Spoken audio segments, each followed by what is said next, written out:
Hi, welcome back to channel. ಇವತ್ತಿನ ಲಾಗ್ಗೆ ನಿಮಗೆಲ್ಲ ಸ್ವಾಗತ. ಇವತ್ತು ನಾನು ಚಿಕ್ಕಮ್ಮನ ಮನೆಯಲ್ಲಿದ್ದೀನಿ. ಸುಮಾರು 3 ವರ್ಷದ ನಂತರ, ಮೂರುವರೆ ವರ್ಷದ ನಂತರ ಮತ್ತೆ ಚಿಕ್ಕಮ್ಮನ ಮನೆಗೆ ಬಂದಿದ್ದೀನಿ. ಯುಕ್ತ ಬೇಬಿ 6 ಮಂತ್ಸ್ ಇದ್ದಾಗ ಬಂದಿದ್ವಿ. ಇದು ಚಂದಾವರ ಗಣಪತಿ ದೇವಸ್ಥಾನ. ಇಲ್ಲಿ ಪೂಜೆ ಮಾಡ್ತಾರೆ ಚಿಕ್ಕಪ್ಪ ಅವರು. ಇವಾಗ ನಮ್ಮ ಜರ್ನಿ ಹೇಗಿತ್ತು, ಆನ್ ದ ವೇ ಏನೆಲ್ಲ ಮಾಡಿದ್ವಿ ಅಂತ ನೋಡ್ತಾ ಹೋಗೋಣ. ಲಾಗನ್ನು ಸ್ಟಾರ್ಟ್ ಮಾಡೋಣ ಬನ್ನಿ. ಆ್ಯಕ್ಚುಲಿ ಮಧ್ಯಾಹ್ನನೇ ಹೊರಟಿದ್ವಿ, ಸುಮಾರು 11:30-12 ಗಂಟೆಗೆ ಹೊರಟಿದ್ವಿ. ಆನ್ ದ ವೇ ಅಪ್ಪ ಅಮ್ಮನ ಪಿಕ್ ಮಾಡಿಕೊಂಡು ಹೊರಟ್ವಿ. ಆಮೇಲೆ ನೋಡಿ, ಇದು ಸೀನ್ರಿ ನೋಡ್ತಾ ಇದ್ರೆ ಗೊತ್ತಾಗ್ಬೋದು, ಇದು ಕುಮಟಾ ಬಂದು ರೀಚ್ ಆದ್ವಿ. ಘಟ್ಟದ ಕೆಳಗೆ ಬರ್ತಾ ಇದ್ದಾಗೆ ವೆದರ್ಲು ಕೂಡ ಡಿಫ್ರೆನ್ಸ್ ಗೊತ್ತಾಗುತ್ತೆ ನೋಡಿ. ಹಾಗೆ ಸೀನ್ರಿ ಕೂಡ ನೋಡಿ ಸಖತ್ತಾಗಿ ಕಾಣಿಸ್ತಾ ಇದೆ. ಆ್ಯಕ್ಚುಲಿ ನಾವು ಬೇಗನೆ ಹೊರಟಿದ್ವಿ ಅಂತ ಚಿಕ್ಕಮ್ಮ ಅವರಿಗೆ ಹೇಳಿರಲಿಲ್ಲ. ಮಧ್ಯಾಹ್ನ ಮೇಲೆ ಬರ್ತೀವಿ ಅಂತ ಹೇಳಿದ್ವಿ. ಸೊ ಊಟ ಕೂಡ ಕುಮಟದಲ್ಲೇ ಮಾಡಿದ್ವಿ. ಮತ್ತು ಫೋನ್ ಮಾಡೋದು ಬೇಡ, ಊಟ ಮಾಡ್ಕೊಂಡೇ ಹೋಗ್ಬಿಡೋಣ ಅಂತ.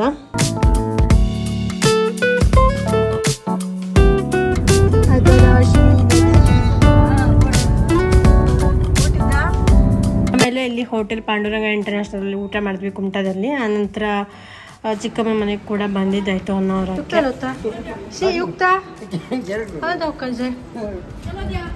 ಹಾಗೆ ಸ್ವಲ್ಪ ಹೊತ್ತು ರೆಸ್ಟ್ ಮಾಡಿದ್ದಾಯಿತು. ಇದು ನೋಡಿ ಚಂದಾವರ ಗಣಪತಿ ದೇವಸ್ಥಾನ.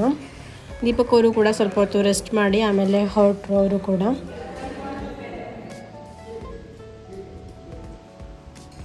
ಅಲ್ವಿ ಯುಕ್ತಾಳಿಗೆ ನೋಡಿ ಅವಳ ಮಾಮ ರೇಸ್ ತಗೊಂಡಿದ್ದಾರೆ, ಇಂಥವು ಇದ್ದಾರೆ. ಇದು ನೋಡಿ ಗಣಪತಿ ದೇವಸ್ಥಾನ, ಚಂದಾವರ ಗಣಪತಿ ದೇವಸ್ಥಾನ.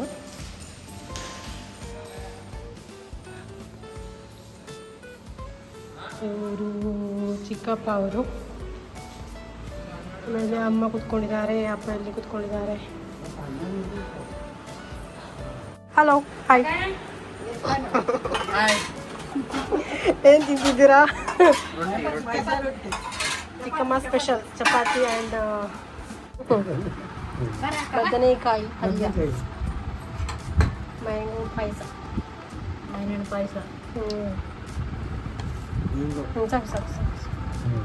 ದೀಪಕ್ ಅವರು ರಿಟರ್ನ್ ಬೇಗನೆ ಹೋಗ್ತಾರೆ ಅಂತ ರೊಟ್ಟಿ, ಪಲ್ಯ, ಆಮೇಲೆ ಮಾವಿನ ಹಣ್ಣು ಪಾಯಸ ಎಲ್ಲ ಮಾಡಿದರು. ಹಾಗೆ ಹೊರಗಡೆಯಿಂದ ನೋಡಿ ಹೇಗೆ ಕಾಣಿಸ್ತಾ ಇದೆ ಅಂತ. ದೇವಸ್ಥಾನದ ಪಕ್ಕ ಹಿತ್ತಲಲ್ಲಿ ಒಂದಷ್ಟು ಗಿಡನೆಲ್ಲ ಹಾಕ್ಕೊಂಡಿದ್ದಾರೆ ಚಿಕ್ಕಮ್ಮ. ಯುಕ್ತ ಕಚ್ಚಬೇಡ, ನೋ ನೋ ನೋ ನೋ ನೋ ನೋ ನೋ ಬಿಡಿಸ್ಬಿಡ್ತಿ ಕಡೆಗೆ ಮಾಡ. ಹೊರಗಡೆ ಕೂತ್ಕೊಂಡಿದ್ದೀವಿ, ಫುಲ್ ಸೆಕೆ ಒಳಗಡೆ. ತಂಪಾಗಿ ಗಾಳಿ ಬೀಸ್ತಾ ಇದೆ, ಸುತ್ತಲೂ ವಿಶಾಲವಾದ ಜಾಗ ಇದೆ. ಸೊ ಇಲ್ಲಿ ಹೊರಗಡೆ ಕೂತ್ಕೊಂಡಿದ್ದೀವಿ. ಹೋಗು ಮೇಲೆ ಅಂತ ಅದು ನೋಡ್ಕವ.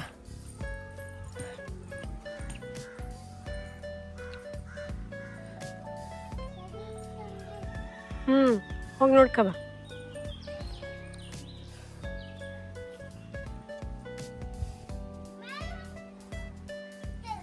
ಎಂತ ಇದ್ದು.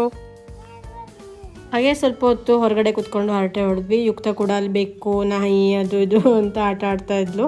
ಹಾಗೆ ಅಷ್ಟೇ ಹೊತ್ತಿಗೆ ದೇವಸ್ಥಾನಕ್ಕೆ ಪಕ್ಕದ ಮನೆ ಸಣ್ಣವನೊಬ್ಬನು ಬಂದ. ಅವನು ಕೂಡ ಫ್ರೆಂಡ್ ಮಾಡಿಕೊಂಡು ಈಗ ಇಬ್ಬರು ಸೇರಿ ಆಟ ಆಡ್ತಿದ್ದಾರೆ. ಆ್ಯಕ್ಚುಲಿ ವಾಕಿಂಗ್ ಬಂದ್ವಿ, ಅವನು ಕೂಡ ಕರ್ಕೊಂಡು ಬಂದಿದ್ದಾಳೆ, ನೀನು ಬಾ ಅಂತ. ಹೇಳ್ರಿ, ಇವಾಗ ವಾಕಿಂಗ್ಗೆ ಹೊರಟಿದ್ದೀವಿ, ಫ್ರೆಶ್ ಆಗಿ ತಂಪಾಗಿ ಗಾಳಿ ತಗೊಳಕ್ಕೆ.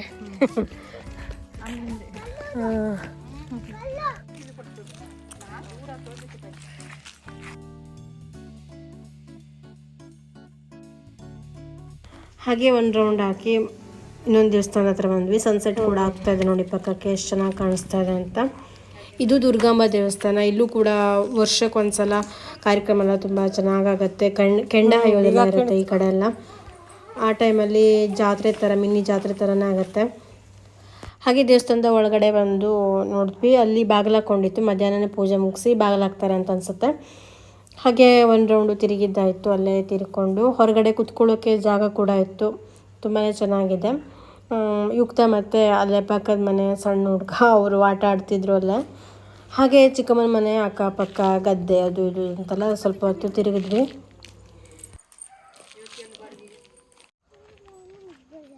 ನೋಡಿ ಎಲ್ಲ ಸೈಕಲ್ ಹೊಡಿತಾ ಇದ್ದಲ್ಲ. ಸೈಕಲ್ ಹೊಡಿತೀಯ ನೀನು? ಅಲ್ಲೆಲ್ಲ ಹೋಗೋದು ಬೇಡ ಮಗ, ಸಂಜೆ ಹೊತ್ತಲ್ಲೇ. ಹಾಗೆ ನೆಕ್ಸ್ಟ್ ಡೇ ಲಾಗ್ ಕಂಟಿನ್ಯೂ ಮಾಡ್ತಾ ಇದ್ದೀನಿ. ಬೆಳಗ್ಗೆ ಎದ್ದು ತಿಂಡಿ ತಿಂದು ನಂತರ ಸ್ನಾನ ಎಲ್ಲ ಮುಗಿಸಿ ರೆಡಿಯಾಗಿ ನಾವು ಇವಾಗ ಹೈಗುಂದ ಅಂತ ಒಂದು ದ್ವೀಪದ ಥರ ಅಲ್ಲಿ ಹೊರಟಿದ್ದೀವಿ. ಅಲ್ಲೊಂದು ದೇವಸ್ಥಾನ ಕೂಡ ಇದೆ, ಅದು ಹವ್ಯಕರ ಮೂಲಸ್ಥಾನ ಅಂತ ಹೇಳ್ತಾರೆ. ಅದನ್ನು ನೋಡ್ಕೊಂಡು ಬರೋಣ ಅಂತ ನನಗೆ ತುಂಬ ದಿವಸದಿಂದ ಆಸೆ ಇತ್ತು. ಸೊ ಈ ಸಲ ಬಂದಾಗ ನೋಡೋಣ ಅಂತ ಹೇಳಿದ್ದೆ ಮುಂಚೆನೇ. ಇವಾಗ ಎಲ್ಲರೂ ಸೇರಿ ಅಲ್ಲಿ ಹೊರಟಿದ್ದೀವಿ.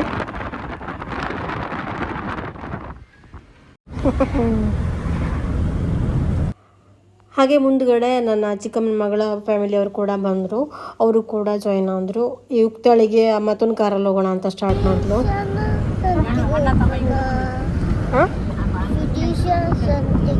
ಹೋಗ್ಲಿಕ್ಕೆ ತಡೆ, ಅವ್ರ ಮನೆಗೆ ಹೋಗೋದೇ ಕಡೆಗೆ. ಓಕೆನಾ?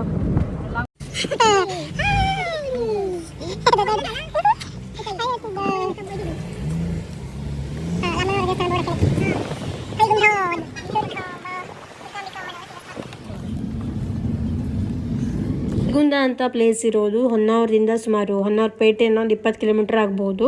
ಇದು ಒಂದು ನಡುಗಡ್ಡೆ ದ್ವೀಪ ಥರ, ಅಂದರೆ ಸುತ್ತಲೂ ನೀರು, ಮಧ್ಯ ಈ ಊರಿದೆ. ರೀಸೆಂಟಾಗಿ ಅಂದರೆ 7-8 ವರ್ಷದಿಂದ ಸೇತುವೆ ಕೂಡ ಮಾಡಿದಾರಂತೆ. ಮೊದಲೆಲ್ಲ ಬೋಟಲ್ಲೇ ಬರಬೇಕಾಗಿತ್ತಂತೆ, ದೋಣಿಯಲ್ಲಿ ಬರಬೇಕಾಗಿತ್ತಂತೆ. ಇವಾಗ ನೋಡ್ತಾ ಇದ್ದೀರಲ್ವಾ ಎಷ್ಟು ಚೆನ್ನಾಗಿ ಕಾಣಿಸ್ತಾ ಇದೆ ಅಂತ. ಆಲ್ಮೋಸ್ಟ್ ಬಂದು ರೀಚ್ ಆಗಿದ್ದಾಯಿತು. ಇದು ಹೈಗುಂದ ಅನ್ನೋ ಊರು.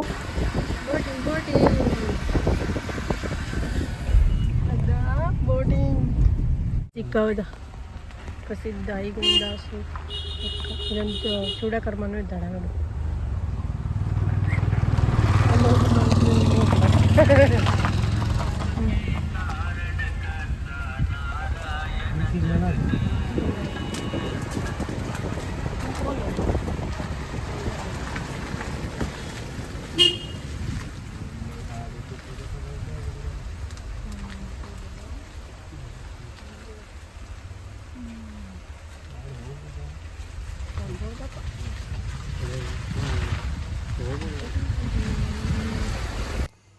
ರೋಡ್ ನೋಡ್ತಾ ಇದ್ದೀರಲ್ವ ಎಷ್ಟು ಚಿಕ್ಕದಾಗಿದೆ ರೋಡ್ ಅಂತ. ತೋಟದಲ್ಲೇ ರೋಡ್ ಮಾಡಿದ್ದಾರೆ.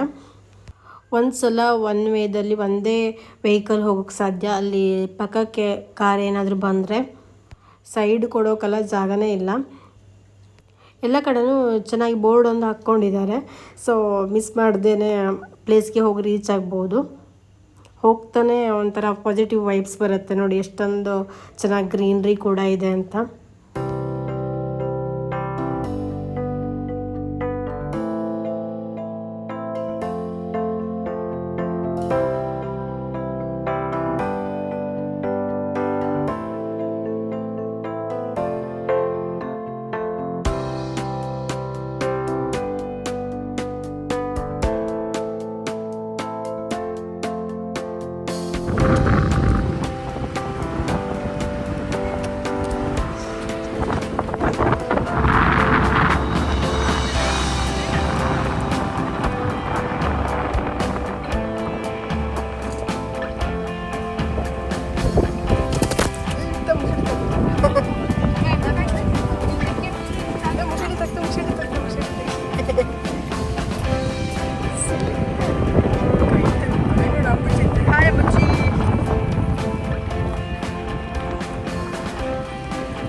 ಎಸ್ ಬಂದು ರೀಚ್ ಆದ್ವಿ ನೋಡಿ ಹೈಗುಂದಕ್ಕೆ. ಇವಾಗ ದೇವಸ್ಥಾನದ ಒಳಗಡೆ ಹೋಗೋಣ ಬನ್ನಿ. ನೋಡಿದ್ರಲ್ಲ ದೇವಸ್ಥಾನಕ್ಕೆ ಬರೋ ಹಾದಿ ಎಷ್ಟು ಚೆನ್ನಾಗಿದೆ ಅಂತ. ದೇವಸ್ಥಾನ ಹೇಗಿದೆ ಅಂತ ಮುಂದಿನ ಲಾಗಲ್ಲಿ ನೋಡೋಣ. ನಿಮಗೆಲ್ಲ ಗೊತ್ತಿದೆ. ಈ ಲಾಗ್ ಇಷ್ಟ ಆದರೆ ಲೈಕ್ ಮಾಡಿ, ಹಾಗೆ ಸಬ್ಸ್ಕ್ರೈಬ್ ಮಾಡಿದ್ರೆ ನೋಡ್ತಾರೆ ಸಬ್ಸ್ಕ್ರೈಬ್ ಮಾಡ್ಕೊಳ್ಳಿ. ಫೇಸ್ಬುಕ್ ಪೇಜಲ್ಲಿ ನೋಡ್ತಾಯಿದ್ರೆ ಫಾಲೋ ಮಾಡಿ, ಹಾಗೆ ಇನ್ಸ್ಟಾದಲ್ಲೂ ಕೂಡ ಫಾಲೋ ಮಾಡಿ. Thank you for watching. Bye bye.